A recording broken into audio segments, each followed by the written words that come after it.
Assalamualaikum warahmatullahi wabarakatuh. Market mover minggu kemarin ya sudah dibahas nih, yang menyolok minggu kemarin.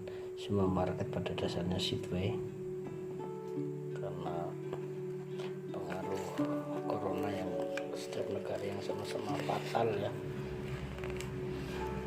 Pada minggu kemarin yang data yang sangat menyolok sudah saya terangkan di CAD ya. CAD terbukti, terus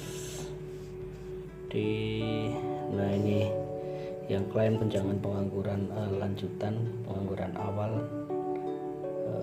klaim tunjangan pengangguran awal nih Higi Impact itu pas malam turun lumayan, ada 80 pip sesuai target awal. Nah ini yang terakhir itu kemarin CAD, walau sempat dia naik, tapi ada secara teknikalnya ada moving average besar menunggu di atas ya, MA 1200 itu lari tekan jauh untuk pijakan yang pertama di time frame yang besar. Untuk minggu besok garis besarnya saya baca satu persatu ya. Ini untuk hari Senin GPP ya, secara garis besar GPP minggu depan itu sangat mendominasi pergerakan market ya dibanding USD. Kita lihat pada hari Senin itu pidato gubernur, terus pada hari Selasa adalah penjualan retail, produksi manufaktur tahunan ini membaik ya, dari 28,5% ke 24. Terus produksi manufaktur bulanan itu dari -24 ke positif. Prediksi ya, saya jadi mengajarkan teknik fundamen itu ke Anda, nggak ribet-ribet membaca satu persatu ini, tapi satu persatu. Kalau ingin mempelajari secara detail nggak masalah, no problem, silahkan. Cuman saya mencari yang paling efisien karena analisa saya nggak hanya sekedar fundament saja, tapi teknikal saya dipakai. Jadi saya nggak mau yang ribet-ribet. Ini ya, telah bahasan tadi mau hari Selasanya produksi industri, penjualan retail yang itu CPY ya, kita abaikan dulu yang CPY. Yang penjualan retail, produksi manufaktur membaik, produksi manufaktur yang tahunan membaik, yang bulanan membaik, terus industri, produksi industri bulanan juga membaik. Ini hari Selasa, jadi ada peluang untuk up ya hari Selasa. Seandainya hasil di bawah prediksi, yang tengah ini, maka akan melemah GPP, tapi saya lihat datanya sangat jauh ya, data sebelum dan data prediksi ini sangat jauh. Terus IHK diharmonisasi ini tetap untuk euro. Untuk PDP, nah ini PDP GPP ini sangat menyolok kali dari -20 ke 5 ya. CHF kita abaikan. Ini survei pinjaman ECB nih. Ini Higi Impact juga. Nah ini yang C biasanya pengaruhnya lumayan, euro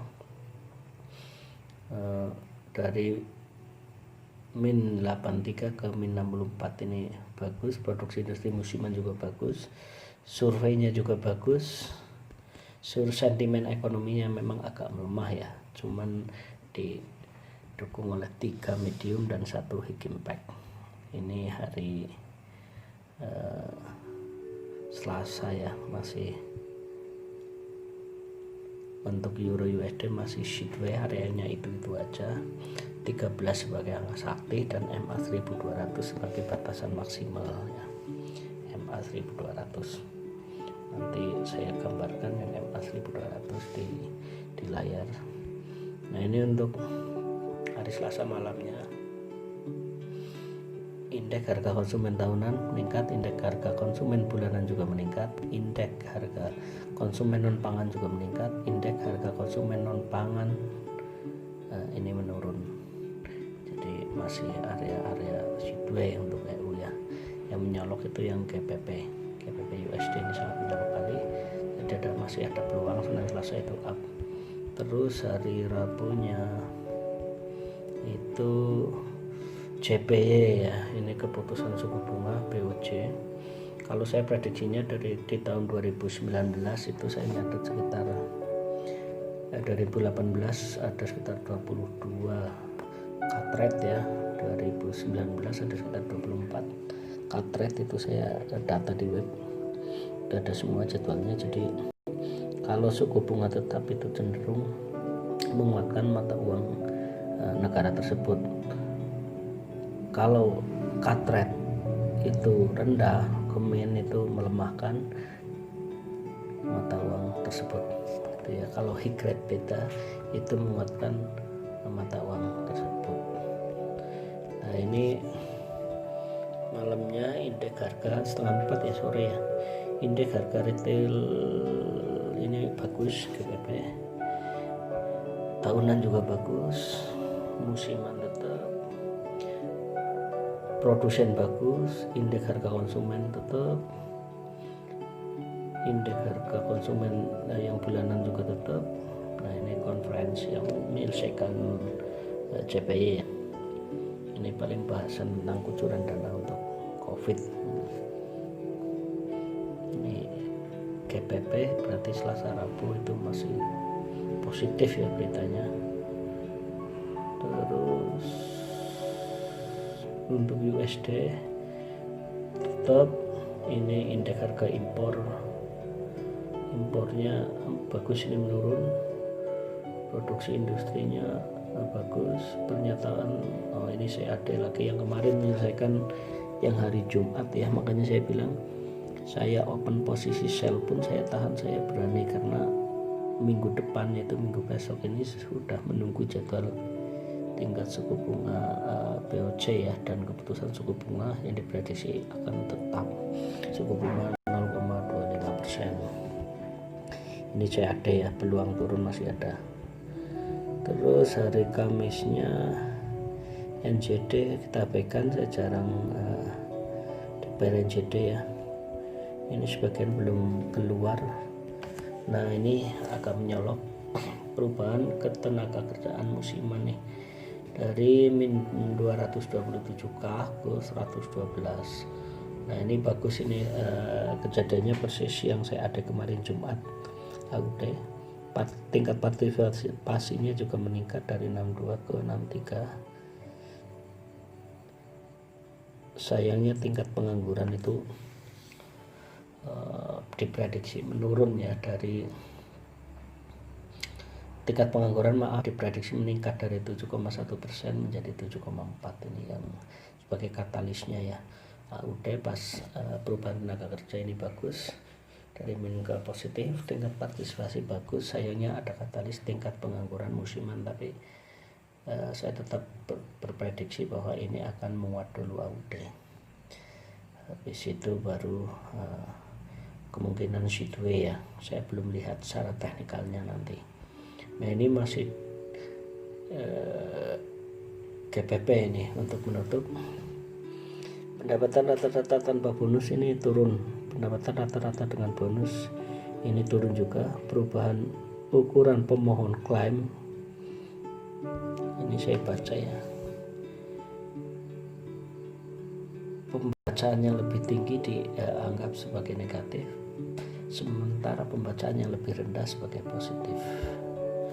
Ya, pembacaan lebih tinggi dianggap negatif, pembacaan lebih rendah dianggap positif. Nah ini positif, perubahan ukuran pemohon klaim ini positif ya, klaim pengangguran ini ya. Ini kalau turun permohonan klaimnya itu justru akan membuat positif. Semakin lengkap ini GBP untuk Selasa, Rabu ditambah dengan Kamis ini pendapatan rata-rata aja yang turun, tapi perubahan pemohon klaim ini membaik untuk GPP. Tingkat pengangguran ILO ini dari 3,9. Kalau naik berarti kalau naik ya, tingkat penganggurannya naik. GPP sebagai katalis dari ukuran pemohon klaim, jadi maksimalnya itu untuk GPP Senin dan Selasa ya. Nah, ini keputusan suku bunga ECB nih, diprediksi tetap 0,0 prediksinya. Ya, prediksi saya EU masih ada potensi untuk up tapi terbatas upnya. Terus konferensi pers, penjualan detail turun untuk USD, penjualan retail non otomotif bulanan turun, klaim tunjangan pengangguran juga membaik nih, klaim tunjangan pengangguran. Nah, ini untuk euro hari Jumat, indeks harga konsumen tetap, indeks harga konsumen yang bulanan itu membaik, indeks harga konsumen inti tetap, indeks harga konsumen inti membaik, penjualan retail non otomotif ini CAD ya, CAD nih, CAD penjualan retail belum keluar data. Izin bangunan ini naik, perubahan izin bangunan, indeks sentimen Michigan ini naik, nah izin bangunan naik ini ya USD. Semakin tinggi jumlah perizinan maka akan semakin membaik, membuat mata uang negara tersebut membaik. Jadi secara garis besar ya, untuk GPP itu menyorok sekali menguat.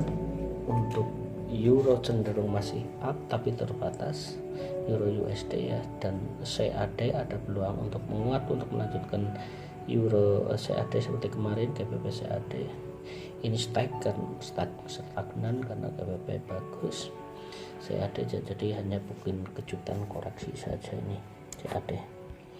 Oke gitu, prediksi untuk minggu besok kita lihat ya, perharinya bisa disimak di grup. Perkembangan setiap harinya akan aku share untuk market move tanggal 13 Juli sampai 17 Juli 2020. Sekian.